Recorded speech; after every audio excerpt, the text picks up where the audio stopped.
Hyderabad Nagarjuna Sagar highway, Hyderabad Srisailam highway మధ్యలో ఈ city రాబోతోంది. గతంలో దీన్ని ఫోర్త్ సిటీగా పిలవగా ఇప్పుడు ఫ్యూచర్ సిటీగా పేరు మార్చింది ప్రభుత్వం.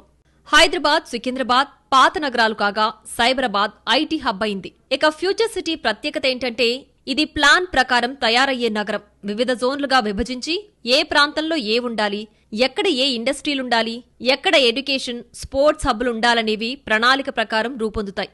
ఇప్పటికే ఫ్యూచర్ సిటీలో గ్రీన్ఫీల్డ్ హైవే నిర్మాణానికి ప్రతిపాదనలు సిద్ధం చేసింది. మెట్రో రైలు మార్గాన్ని సైతం భారత్ ఫ్యూచర్ సిటీ లోపలి వరకు నిర్మించేందుకు హైదరాబాద్ మెట్రో రైలు సంస్థ సర్వే చేపట్టి సమగ్ర ప్రాజెక్టు నివేదికను రూపొందించింది. శంషాబాద్ అంతర్జాతీయ విమానాశ్రయం నుంచి ఔటర్ రింగ్ రోడ్డు మీదుగా, కొంగరకలాన్ ఎగ్జిట్ నుంచి రంగారెడ్డి జిల్లా కలెక్టరేట్ మీదుగా మీర్ఖాన్ పేట్ వరకు సుమారు 39.6 కిలోమీటర్ల మేర మెట్రో రైలు మార్గాన్ని నిర్మించేందుకు డీపీఆర్ను హైదరాబాద్ మెట్రో రైలు సంస్థ